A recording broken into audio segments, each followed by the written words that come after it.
Welcome to the Heaven's Edge podcast, where we cover everything from the Christian life to entertainment, sports, and current events. Although we're heaven-bound, we'll be sure not to shy away from the edge, engaging in challenging topics. As ministry students living within the current culture, we aim to offer a unique perspective on the world, viewing it with a gospel vision. Now, introducing your hosts, Gavin Eberlin and Josh Gornicz. It's our pleasure to welcome you to another episode of the Heaven's Edge podcast. You're joined by your hosts, Josh Gornicz, as well as myself, Gavin Eberlin, as we dive into a conversation about what it looks like to date someone with God first in our lives and honor that person. We hope you stick around and enjoy. Good morning, Gavin. Good morning, Josh. What's going on, dude? Not much. Today, my voice rivals your deepness due to allergies. Gavin, what are your plans for this summer? We have a week left of college. Basically, we're done with classes already. I'm going home on this coming Wednesday. What day are you going home? I'm coming home a good half week after you. Oh, geez. The life of an RA. Well, I like it. I it's like a little vacation. There's nothing going on here. I mean, obviously I have to work, but other than that, it's silent. So I'm not complaining. Mm-hmm. And there's someone else here as well for that whole time, so that's got to be fun. That'd be. You got me there. Nice. So what's your plans for the summer? Well, I'll be doing an internship with my church, which I'm really excited just to take part in. I'm also just, working part-time. I'm doing a summer class and just trying to be intentional with family and your girlfriend and just that whole thing. Nice. Yeah. Yeah, so for me, I'm going to be home and I'm going to just try to work. I'm not going to be doing too much ministry, I don't think. I think it's going to be a nice break. I'll probably play on my church worship team every once in a while when I feel like it. But it's going to be a working summer where I'm trying to make money. I'm going to probably put a down payment on a car when I get home and then try to work to pay it off the rest of the summer. Mm-hmm. And so, yeah, it's going to be good. It's going to be productive, but I think it's also going to be relaxing. That's good. So, yeah. Yeah. Next week we got to do our podcast on rest. That'll be right there. Oh, that's going to be awesome. It'll be perfect timing. Yeah, I'm going to need it, man. Oh my goodness. I just feel so exhausted from the year. It feels like it's been a couple years here. Yeah, this school year has been insane. Yep. And with Corona and everything, this is the first time that we're actually ending a school year in college at school. Right. We've been home last year. Yeah, no, and this is the second semester out of 4 of our semesters that we're going to be going home when we're supposed to. That's kind of crazy. But yeah, that's big facts. My. So we're in new territory. Regular life. Oh, come on, somebody. Yeah, last week we talked about who to date on this podcast. And I think it's really interesting. Like, we've been going through this series of guarding your heart. And relationships is a big area where I think the culture can cultivate an atmosphere to say, willy-nilly do whatever you feel like, which can create a lot of problems. I think it could be really dangerous. So we started this guard your heart, the whole series around, purity. That was a big aspect. We talked about, joy. We're going into relationships. This is our 3rd week in that. And we dove into singleness and the gift that it is, how to plug into the source so that you can be a source. Last week, we talked all about who. So if you feel as though you've been able to maximize that gift and period of singleness and you're plugging into the source of life with a devotion that is undistracted and you think it's time, you say, okay, I think I'm ready to date. Josh, we talked about this process of evaluation is dating. You're looking for character and chemistry. And basically, turning to see who's chasing the Lord and essentially just grabbing hands and running with them. Yeah. I think the most important takeaway, or at least a very big takeaway that convicts me a lot, is that you are either brother and sister or you're husband and wife biblically. And there's no in-between thing. We like to say, even as Christians, we like to say, oh, dating, there's still some in-between things, right? Just don't go all the way. That's not true. We are dating our brother or sister in Christ, and they are just that until the wedding day. So it's just a really cool thing to keep us accountable to God, and really it helps us to put God first in our lives. Yeah, today I want to talk about how to date. And so we're going to dive into a conversation of 7 different things to remember when dating and how to approach this, this other realm after saying, okay, I think there's someone I could date. Like I see them and, those different checks, it matches up. So Ben Stewart describes a longing, when you want to enter a relationship with somebody.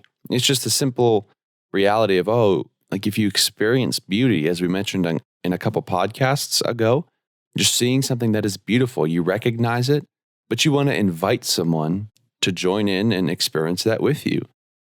The longing of dating is a good thing.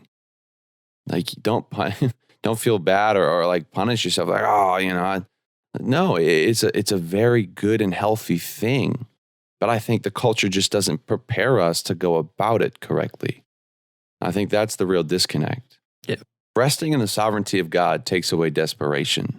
So when you can just calm your heart and know that He's caring for you, when you trust Him with yourself, then you don't have to be desperate. You don't have to feel like there's always a pressure, but you can trust in Him. There's a prayer. It's St. Patrick's prayer, and I absolutely just love it. I think, just waking to just think in this way. It says, Christ with me, Christ before me, Christ behind me, Christ in me, Christ beneath me, Christ above me, Christ on my right, Christ on my left, Christ when I lie down, Christ when I sit down, Christ when I arise, Christ in the heart of every man who thinks of me, Christ in the mouth of everyone who speaks of me, Christ in every eye that sees me, Christ in every ear that hears me. And just pleading to have this mentality, to remember that He's with you and He is for you, and that you don't have to worry about what's to come. It's like the birds and the sparrows, like you don't have to have this anxiety. And when it goes to dating, that He is in it.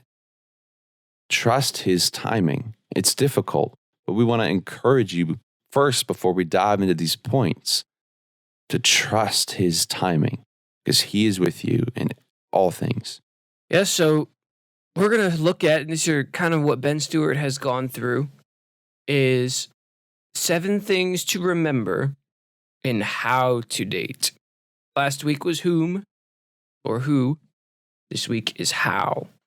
So the first one, and I think this is one of the things that should be the number one of almost everything we do, is prayerfully. Or make sure to continually connect with the source. And this, I feel like this is kind of how you should begin everything in life, especially something that can have as much impact on you and on others as a dating relationship. But the fear and anxiety of dating releases, and the desperation disappears when you really believe that God is leading you in a good way. He cares for you better than you ever could, because He is working all things for good. And prayerfully, it sounds like, that's a given, but it's kind of a risk, because you're taking your hands off. You're releasing your control when you begin prayerfully. You're saying, Lord, whatever happens, it's on you. It's not on me. And that's scary, because God will sometimes lead us apart from each other, and we don't want that. Yeah. And so prayerfully is kind of, it sounds like like I'll pray for my partner, like, Lord Jesus, bless her, help me to love her well. But really what it is, Lord, guide me and direct me. And that is kind of scary, because we don't know where we're going to be guided and directed. And especially in the beginning of the dating, process and the evaluation and trying to get to know, like, is this person, who I'm supposed to be with? I think prayerfully also will fall under the category of utter surrender. You say, hey, I have a, have a preference here, but sometimes what may occur is outside of the logical spectrum or sphere in which you think it may occur. So if it's his will, it'll be his will. And if it's not, it will not be his will. So just being reliant and sensitive to wherever he's prodding and leading, I think it's something that's so overlooked, but it's powerful. Yeah, I think that prayerfully, if we're doing it correct, is us taking our hands off and saying, God, I'm here. I want to go after you, and I want this person to do it with me. But ultimately, to do it prayerfully means, Lord, I'm not controlling this situation. I'm giving the control up to you because I know you will make this work for my good in one way or another. So next, Gavin, we have my favorite. Date with clarity. Come on. Good. No games. That's right. Man, No games. Don't have a game to play, I'm going to tell you. Don't have a game to play. This is too serious for games. Come on, somebody. We need clarity of intention. Come on, Bishop. Say what you mean and mean what you say. Yeah. There's a stereotype that this is something that ladies struggle with sometimes. And I don't know how true that stereotype is, but it's for both guys and girls. Be extremely clear with what you're doing. Yeah. I think I don't think there's time to play games. I don't think there's time to mess with hearts. You just genuinely, if you care for someone, I do believe that there will be clarity in time. And of course, you don't have to answer all the questions in the world after sitting down with them one time. But just remembering, like, hey, first of all, if we've been playing it, how we've talked about it, if God is our first priority, we have a mission with him first. I mean, like, we have a life to live. And this could be part of it. But if you're just playing games and playing with hearts and, just like, oh, I'm going to text him today and then I'm going to wait a couple weeks and like, I don't know. I hate that, man. I don't know that if you're genuinely a Christian and you care for someone, I don't know if that's the best use of your time. So date with clarity. Yeah, you know what I hate? And this is different, and this probably isn't that big of a deal, but this just bugs me. Like when someone gets a text and they're like, read the text and they're like, oh, I'll text back in an hour so that I don't seem like I'm waiting for this text. It's like, then how is this person ever going to know how you feel about them? That just drives me nuts. I just can't stand it. Yeah, 100%. I think I really enjoy how Stuart talks about the men's responsibility to initiate the conversation. Because clarity is a continual process. It's not just a one-time thing, but specifically in the beginning of a relationship to say, where are you at with this? Like, if you enjoy spending time with that other person, then you got to let them know. Like, just say, hey, I really enjoy spending time with you. And that's where it begins. After a couple of times sitting down and, maybe you feel, okay, like this is someone I want to do this with. Stuart, like, he said blatantly, like, hey, not that I want to get married next week, but I don't want to waste your time. Like, I'm not playing games with you. I could really, like, you're someone who I could see myself marrying. Making that clear. I'd love to see where this goes with you. I think the thing about clarity is that in order to date with clarity, you have to have confidence. Because clarity is when you are going to say, look, this is me, and this is what's going on here. And at that point, you're putting the ball in their court. You're not, I feel like sometimes we hide things and we wait on things and we don't want to be clear about ourselves because we feel like, oh, maybe they'll think maybe they don't like us or maybe something like that. And what dating with clarity says is, I'm confident enough in myself and in my God that I don't need you, so now I can want you. And I'm going to be clear about that. And I enjoy this as well. Like, if you begin to date, always leaving that exit door open for her or him. If they're to feel like it's no longer what they want or it's very uncomfortable, not to force them or make it seem like there's an expectation that you have to be here, but to say, hey, like, I trust the Lord with myself. I trust the Lord with you. And having that confidence, say, like, I know God is over this. It's not us that are going to keep this relationship, purely, but it'll be the will of God. Just trusting him first with each other and always leaving that door to say, hey, like, I'm not here to trap you. I would like to walk with you though, Yeah. Once again, this is the confidence thing. Mm-hmm. Like how well are you on your own that you can trust Right. and that you can leave that door open? Because if you need this person, then leaving that door open is not gonna go. It's not gonna happen. Right. So this is really like you have to be in a good spot by yourself in order to be in a good spot with someone else. Mm-hmm. So number 3, we have autonomy. See, the Bible doesn't recognize it. We've mentioned this before. The Bible does not recognize the in-between stages of dating that we like to create. The in-between marriage and just being brothers and sisters. And I absolutely love this. But if you're questioning, how far is too far? Is this okay? Is this too much? How far is too far with your sister?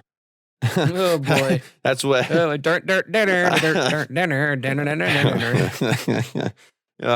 you said you're not going to cut anything. You have to leave that in. Yeah, like that. I highly enjoyed when that was said. Just because, it is a hyperbole, but still captures the essence of, all right, what are we really dealing with? And what kind of protections that we want to put on this thing? Because if we want to build it right, build it to last, you can't be dabbling in things that the relationship was never meant to carry at this stage.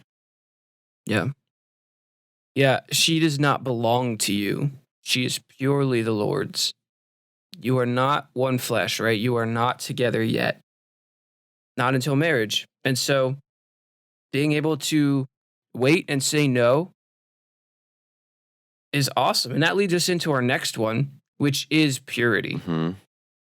And the first part of purity is, and the way basically that you will have purity is to pursue character, is to go after someone who will fight their own battles with the motivation to give the glory to God. And then they're going to come alongside with you and fight for purity. Mm-hmm. That's the thing, is like, you are not the cure to someone else's problems. Oof. You need to know that before entering a relationship, whether you're a guy listening to this or a girl listening to this, like you are not the cure to their problems. Actually, you're not the savior. Exactly. You're not the savior. Actually, you deserve someone who's willing to step up and fight for themselves, for the Lord, and for you, to say, no, I'm going to shake myself off. I'm going to get buddies around me. I'm going to say, hey, I need you to hold me accountable. I'm going to seek the Lord in this, and I'm going to pursue the freedom that I have in him. And when that happens, you deserve someone who will do that, because every singular person, there's freedom for them, right? But you cannot, you can hold no one to the standard of, oh, you're the cure to this problem. Nope. Try again. It's very interesting, but it's beautiful because, I don't know about all that one, Josh. See, sexuality sabotages the evaluation process. So there's a lot of people who would say, well, you want to go for a test run. You know what I'm saying? Like, you don't want to get married and be like, oh, well, they're not good. They're not good in bed. That's genuinely what people will say. And I've heard that before. I'm like, well, the Bible has this great thing. It's called marriage, all right? And the way that I see it, I got one big question for you. Does the anatomy work? Okay. Oh boy. Because if the anatomy works, a guy and a girl, boom, you're pretty much set in my eyes. You're hitting it off. Yeah. Something's going to work. But can you even hear, like, we talked last week about how we can objectify people and treat them, we literally use the term, treat them as a car, right? Checking out the specs. Do they look good? Does it run well? Right. Does it have all the features we want? Right. And how that's such a problem because it dehumanizes people. This saying literally says we have to give it a test run. Yeah, no, that's dead. That's the same thing. Yeah, it's dead. You are not here to buy a car. You are here to love a person. There is a much bigger and deeper responsibility there and privilege there. And we're just, as Americans, we just get objectification pushed at us at all times. And we need to learn that people are different Right. and that we need to handle them differently. Like if you engage sexually before marriage, like here, it's part of the danger. I mean, it's not just, on a spiritual and emotional level, but it's also physical. I mean, you hardwire your brain to the dopamine hits that you get addicted to when you take part in this activity with another. So the real danger is, okay, if you're dating and you take part in this, part of it is if you guys break up, your physical body, your brain is going to seriously struggle because you've disconnected from this huge source of just hits over and over and over and over and over. And you're going to go through withdrawal, like legitimately. And you wonder why you get torn apart. Your physical body degrades before you because it needs what was sustaining it. And your heart's hurting because now the evaluation process is all skewed because now you look at them and it's not just love for them, it's love for what they offer you. Okay, what you can get for them to fill what you need. Yep. And it's like a used car. Jeez. But it's really dangerous. You start to walk in pure emotion based on how you feel instead of genuinely caring. You're no longer walking in that evaluation process. You're just doing what you feel to be right. It's dangerous. Yeah. So the next one, number 5, is graciously. We are to date graciously. Can you explain that one, Gavin? I'm not sure how to explain that one. That's my favorite one, I think. So graciously, identity determines activity within relationship. So I think the first thing to dating in a gracious way, there's 2 parts, but you gotta realize who you're dating. They are royalty.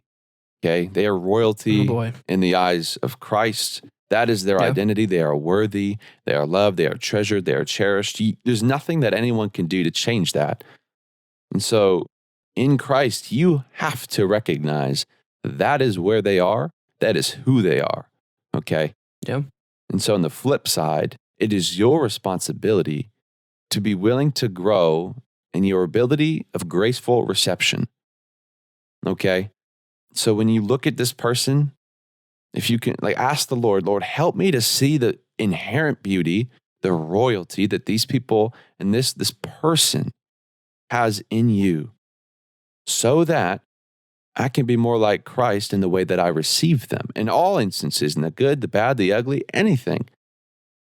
Just as Christ receives us. He looks at us, although we've wronged him, and he just takes us as his own, washes us clean, and holds us tight. To have that mentality and walking in dating, I think, could be transformative for culture.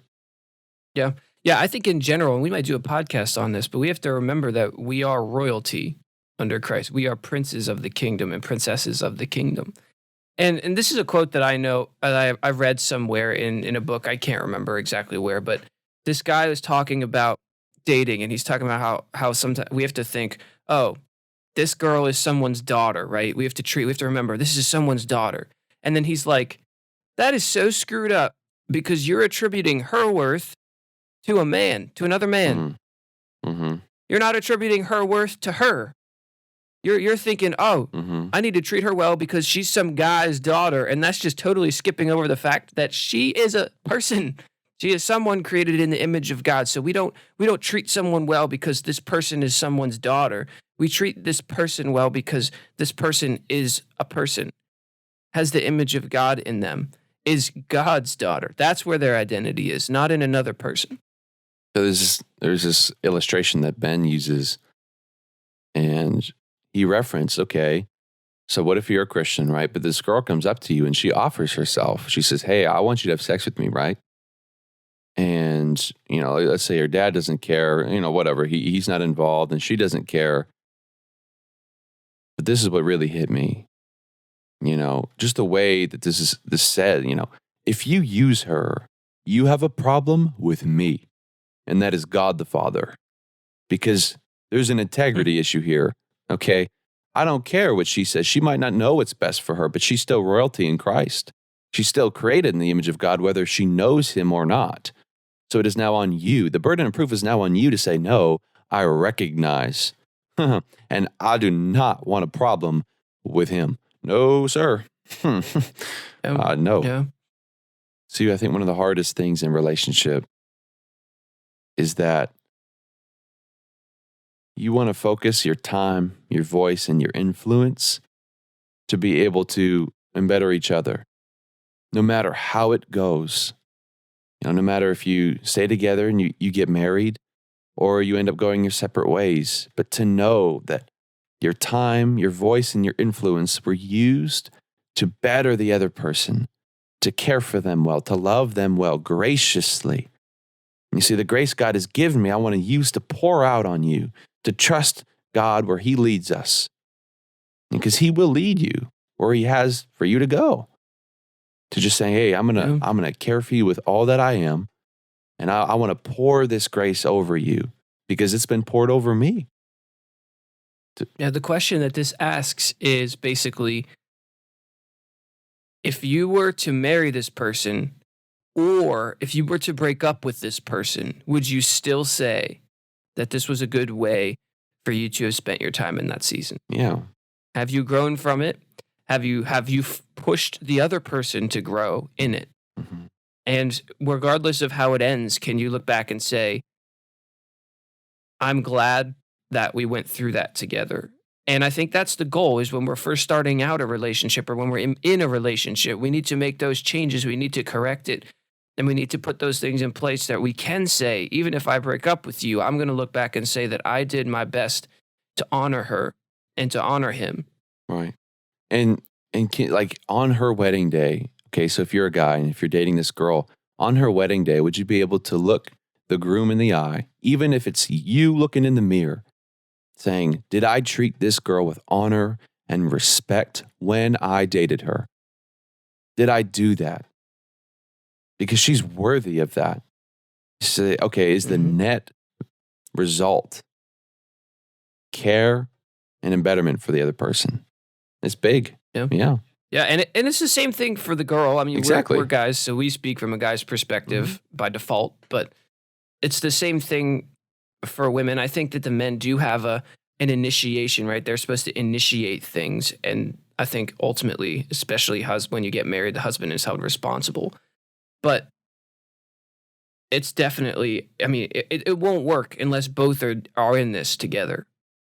If one is not in this, it's not going to work. It's going to have to break off. Right. And you want to focus on how do you just be a blessing. Don't focus on impressing, but be a blessing to the other person. Woo, look at that, Ryan. You just live trying to say, hey, how can I bless this person today? Wow. I think there can be a lot of fruit from that. Yeah, that there was the mega church pastor line. Come on, somebody. Not impressing, just be the blessing. That's right. You already know it. And then Carrie Job would come up and sing. And that's it. And closed service. Come back next week. Number 6, if community. So this, I love this, Josh, but can you dive into this one? Yeah. Show me your friends, and I will show you your future. Come on, somebody. Come on, somebody. I've never heard that before. Really? I'm kidding. Oh. No, yeah, it's true. It's probably more true in Christianity than anything else. Who are the people around you? Who are your partner's friends, and who are your friends? Who do you seek counsel in? There is safety in the abundance of Jedi counselors. Now, Jedi is in quotes because I added that in to make it funny. But there's safety in the abundance of counselors, of people who are willing to be there for you. And I mean, they let people see if you're a good fit. Especially if you know that this person's friends or your friends are godly people that have your best interest in mind. Their opinions on your relationship matter. Yeah. You don't have to necessarily bow to everything they say you should do. That would be a problem because then you're not taking the initiative. However, if they're all like, dude, you got to get out of this. This isn't going to be good. Then maybe you should consider it, especially if you trust them and know that they have your best interest in mind. Yeah, definitely. And that's the beauty is if you have counselors who are Christian and have the same mindset, their input can be incredibly fruitful and lead. I think it can deeper reveal the will of God, and He'll speak through them if you allow them to speak. they can be very impactful. Yeah, it's got to be. Yeah, it has to be discernment though too, because I mean, I just speak for myself. This semester, I've seen this used in good ways and bad ways. I've seen a person in a relationship who had friends that were telling them it was a bad relationship because they supported this person and wanted the best for him, and he listened.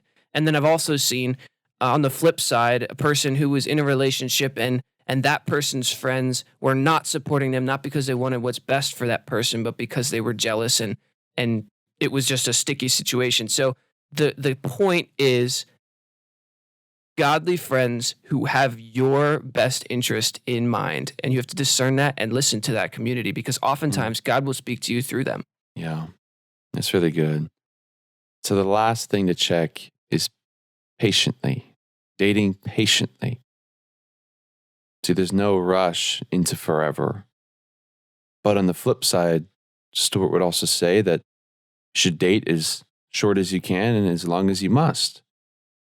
But the but the problem is that when you feel a pressure, that's the difference, is pressure. Little cracks in your heart can become fault lines in a marriage. But if you feel the Lord is leading you to that place, healing those cracks, inviting, enabling you guys to walk in those things together with healing and speaking and proclaiming life as the Lord has enabled us to do. Just trust the Lord. Trust Him. He will lead. I mean, that's what it comes down to. Be patient upon His prodding, because He will. When hasn't He? You know what I'm saying? Like, yeah, big time. Yeah. Spirit, lead me when my trust is without borders. Let me walk upon the water wherever you will call me. That's Ocean's most overplayed Christian song, but it's awesome still. Yeah. And what's awesome about this is I think the whole point is that if there's two people singing that and they happen to come together, then that's what we're talking about. Yeah, that's it, man. So you just rest in Him. Trust your heart with Him. And that's really where we want to leave you when talking about how to date. So just a quick run through again. I think it is important. Prayerfully. Take notes. Oh, jeez. Date prayerfully. Date with clarity. Remember autonomy and how that works with a biblical sense. Purity. Date graciously. Date with community. And date patiently, knowing that the Lord has you in all things. And so this is our last time talking about relationships, at least for a little while. And so I just want to speak to people who might be in different aspects of relationships. One, if you feel like you're doing this, or at least I should say, because I don't think anyone's going to do it perfectly, but if you're doing this, if you're in a dating relationship, and there are aspects of this that are in your relationship, and it is healthy, then I just want to encourage you, like, keep seeking God, keep seeking each other, try to put more of this stuff in place. Try to give up everything that you can, all your own rights, in order to truly love God, and then therefore love this person with the love that God puts in you. And if you're someone who's maybe in a relationship and you feel like, man, this isn't good, pray. See what's going on. I mean, it's probably my advice that you should break up at that point. I have seen God change things around in people's lives, but you have to ask yourself, am I truly loving this person if I stay in this? And then to those who might be looking to get in relationships, if you are, keep this stuff in mind. Seek after God with everything that you have. Don't just wait and think, oh man, I'm going to have a blast when this happens. Have a blast now. Make good friends. Get that godly community in your lives right now while you have the time, while you're independent. Learn to put God above every single aspect in your life. And if you're someone who maybe isn't looking to date right now, maybe you feel like you don't want to get married, which is something we don't talk about enough in the church and celebrate enough in the church. Or maybe you're just someone who's been through a relationship recently, or you're just not in the time, like you're busy with work or with schooling and you're just waiting right now.